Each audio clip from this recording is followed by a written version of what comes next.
Hi there, welcome everyone. This is Jed. In this video, I'll be speaking about the topic of heart health, and that includes our physical heart, but it's also the emotional, the energetic, the spiritual levels. So we'll look through some holistic concepts or approaches to supporting our heart wellness. Our heart is our emotional center, and physically it's a very powerful organ. The heart has muscle there, and it's pumping blood through the whole body, and it's actually our energy that's giving the heart the power to do what it's doing, to help circulate blood and nourishment and everything that the body needs. So we want our energy there to be clear, and that depends a lot on our emotional state, on our relationship with ourselves, our relationship with other people, our relationship with life, with the Creator, and so on. So one thing we can do that's very beneficial is to find ways to shift our consciousness to be more open-hearted, to be less critical, less judgmental, both toward ourselves and toward other people. So to find more compassion, more understanding, more forgiveness. These are all ways that we can boost our energy flow in our heart. We can also build healthy connections with other people. So the heart is the center of emotional energy, and energy needs to flow. We don't want it to be stagnant or stuck there. It needs to in some way be expressed, to be moving and interacting. So you can have love for other people, compassion and caring for other people. You could also have those feelings toward nature, toward animals, toward plants, toward anything that you have some passion about. So you could love your vocation, the job you do. You could love your hobbies or other interests. So just having something that you have a lot of feeling toward, a lot of passion or excitement about, helps activate and open your heart. Of course, in life, we have many experiences that trigger us in some way to constrict or shut down our heart center. We do that in order to avoid feeling some form of emotional pain. Sometimes it's the pain of loss, of grief, so we don't want to experience more of that, and whether consciously or unconsciously, we choose or decide to reduce our connections to others, to not be as open to forming those bonds. And in the long term, that's reducing the energy flow there, reducing the vitality of our heart. So we'd be better off not closing ourselves off to life, even though temporarily we may choose to do that to not be overwhelmed by emotional grief or pain. We want to move through that process so that we can be open again, so that we can form new connections. We can have that energy of emotional connection flowing better. So connection is important. It's well known that isolation is harmful to our health in general. So when you're isolated, you're not really exercising your feelings and emotions. You're just keeping to yourself. That may in one way protect you from having intense emotional pain, but it's also keeping you from having positive, pleasant emotional experiences.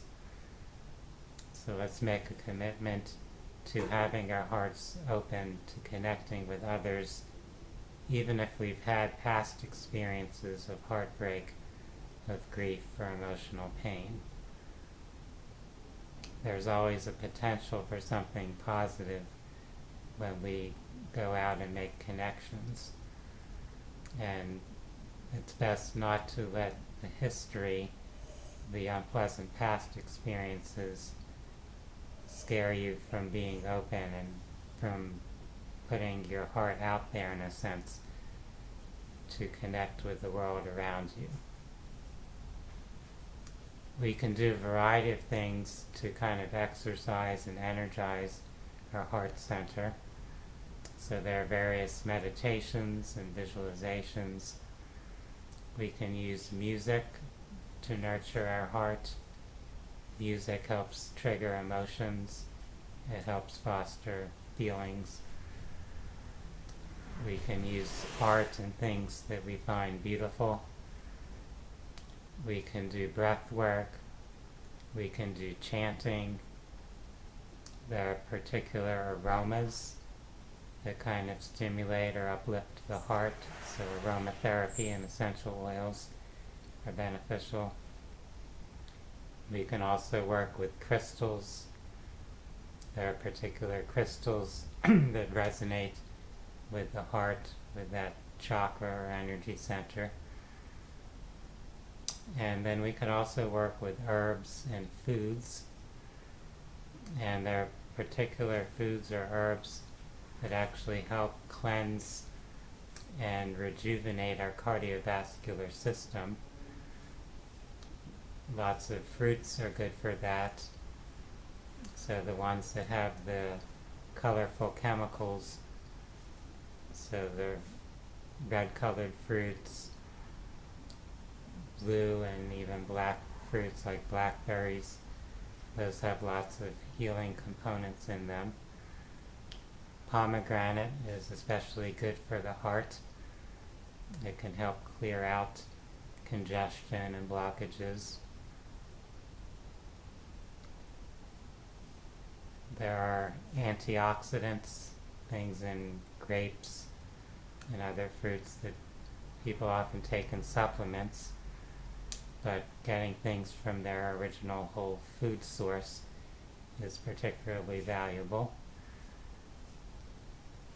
For those that are looking to clear out their cardiovascular system, you can also use the supplement niacin, which is commonly used to lower cholesterol, and it's doing that in a way that doesn't have the negative or adverse effects that cholesterol lowering drugs have.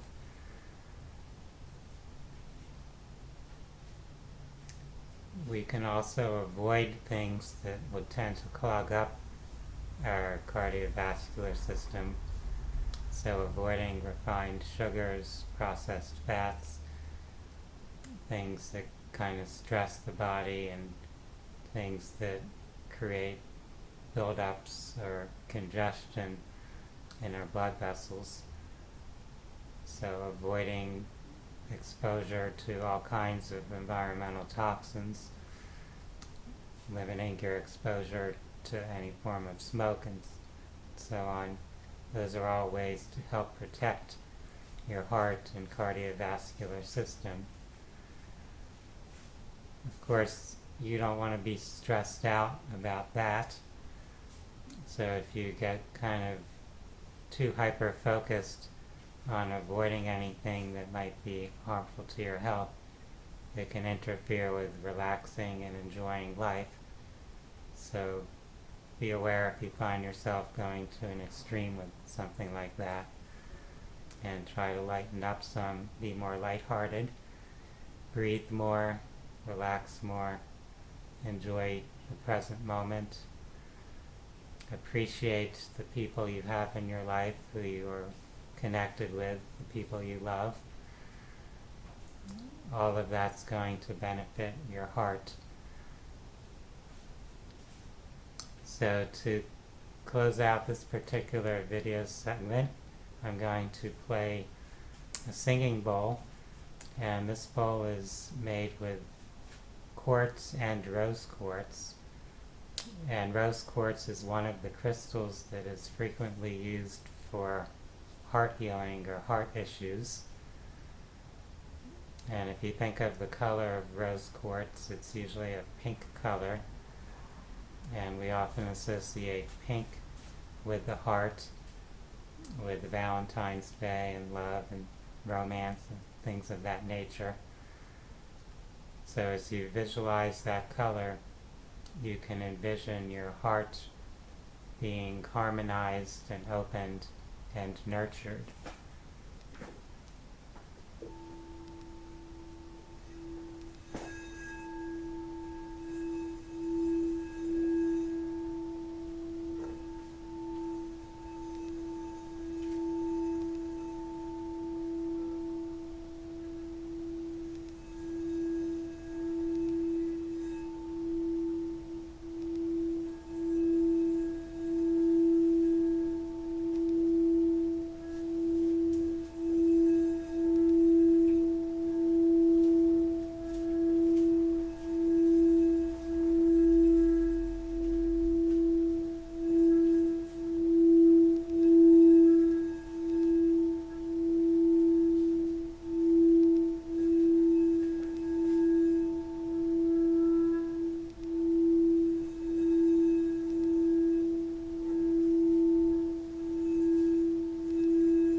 So just take a moment now to breathe, to let those sound waves continue to resonate and settle.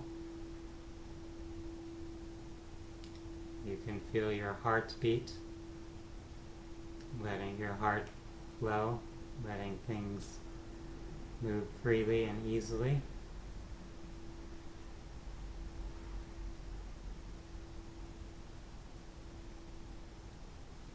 The power of creation pulsing through you, soothing, refreshing, connecting you to all of life, feeling nurtured and nourished by your source, your own spiritual essence, and just letting your heart be filled with love and gratitude, with openness and trust.